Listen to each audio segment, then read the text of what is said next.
నిరంజన్ రెడ్డి గారి వల్ల వనపర్తి జిల్లాలో మళ్ళా బీఆర్ఎస్ పార్టీ జన్మలో కోలుకోలేని దెబ్బ పడ్డది.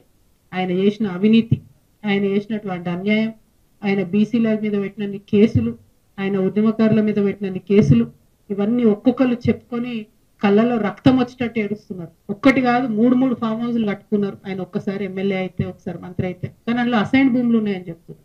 అందులో ఆర్డీఎస్ కోసం సేకరించినటువంటి భూములు ఉన్నాయని చెప్తున్నారు. మొత్తం కృష్ణా నది కంప్లీట్ గా ఒక కాలువ అంతా మీ ఫామ్ హౌస్లకు వెళ్ళిపోతుందని చెప్తున్నారు. దాని మీద మరి ఎందుకు ఇప్పుడు కాంగ్రెస్ గవర్నమెంట్ ఎంక్వైరీ చేస్తలేదు? ఏం అండర్స్టాండింగ్ ఉన్నది? మరి నిరంజన్ రెడ్డి గారు చేసినటువంటి అవినీతి కేసీఆర్ గారికి తెలియదా? లేకపోతే ఈ అవినీతి పైదాకా పోకుండా హరీష్ రావు గారు కాపాడినరా? ఈ అవినీతి పైన తెలిస్తే కేసీఆర్ గారు నిరంజన్ రెడ్డికి టికెట్ ఇవ్వరని చెప్పి కాపాడినరా? ఇప్పుడైతే మీడియా ద్వారా నేను కేసీఆర్ గారి దృష్టికి తీసుకెళ్తున్నాను. ఇట్లాంటి నాయకుల్ని ప్రజల మీద రుద్దడం ఎందుకు? ఈమె పుచ్చు వంకాయ సచ్చు వంకాయ అనేదో మాట్లాడుతున్నట.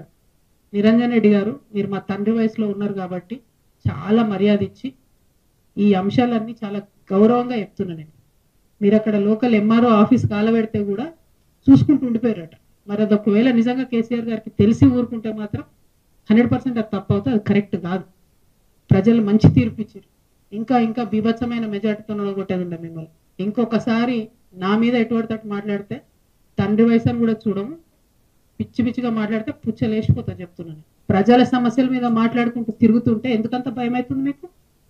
మీరు అంత తెలివితేటలు ఉన్నోళ్ళు అయితే, అంత గొప్పోళ్ళు అయితే, కేసీఆర్ గారు మీకు వ్యవసాయ శాఖ మంత్రి ఇస్తే ఎంత పని చేయాలి కాన్స్టిట్యున్సీకి? ఈయన 1 ఎకరాకు నీళ్ళు లేకుండానే నీళ్ళ నిరంజన్ రెడ్డి అని పిలిపించుకోండి. ఏం పిలిపించుకోలేదమ్మా. నీకు కావాలంటే ఆ టైటిల్ వాపసు కవర్లో పెట్టి రాసి పంపిస్తా. నీ టైటిల్తో నువ్వు సంతోషంగా ఉండు జీవితకాలం, లిక్కర్ రాణి అని. నాకేం అభ్యంతరం లేదు. నాకు ప్రజలు పెట్టిన నీళ్ళ నిరంజన్ రెడ్డి వద్దంటే విడ్రా చేసుకుంటా. నేను అడగలే, ప్రజలు నాకు ఇయ్యలే. వాళ్ళు పిలుచుకుంటారు ప్రేమగా. నవ్వుతారు జనం. ఎవడన్నా 1,00,000 కాదు 1,25,000 ఎకరాలకు నీళ్ళు ఇచ్చిన కేసీఆర్ సారథ్యంలో, కేసీఆర్ చిత్తశుద్ధితో, కేసీఆర్ చలవతో, ఆయన ఆశీర్వాదంతో 1,25,000 ఎకరాలకు ఒక్క వనపర్తిలోనే నీళ్ళు ఇచ్చిన. మిగతా జిల్లాలోని, ఉమ్మడి జిల్లాలోని సాగునీటి ప్రాజెక్టులు కానీ, విద్యా సంస్థలు కానీ, ఇతర ఇన్ఫ్రాస్ట్రక్చర్ కోసం కానీ సమిష్టిగా అందరం కలిసి చేసినటువంటి పని అద్భుతమైనటువంటి పని.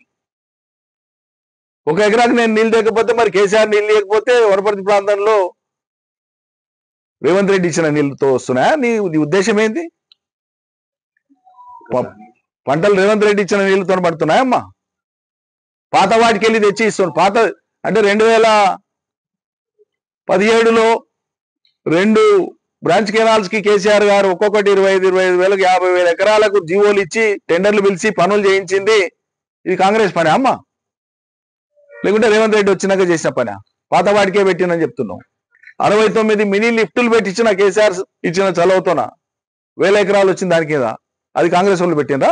15 చెక్ డ్యాంలు కేసీఆర్ శాంక్షన్ చేపించిస్తే రాష్ట్రంలోనే ఆల్ టైమ్ రికార్డుతో చేయించిన 55 రోజుల్లో చేయించిన ఒక్కొక్క చెక్ డ్యామ్ ఇవాళ ఒక్కొక్క ఊరి చెరువుకు సమానమైంది. భారతదేశంలోనే రికార్డు 5,000 ఎకరాల భూసేకరణ పూర్తి చేసి 7 టీఎంసీల నీటి సామర్థ్యం కలిగినటువంటి ఏదుల రిజర్వాయర్ను 1 సంవత్సరం 10 నెలల కాలంలో పూర్తి చేయించేసిన. మేము పూర్తి కాలేదు, ఈయన పట్టించుకోలేదని మాట్లాడింది. ఇక మీకు తెలిసిన విషయం అదైతే ఇంక నేనేం చెప్పాలి?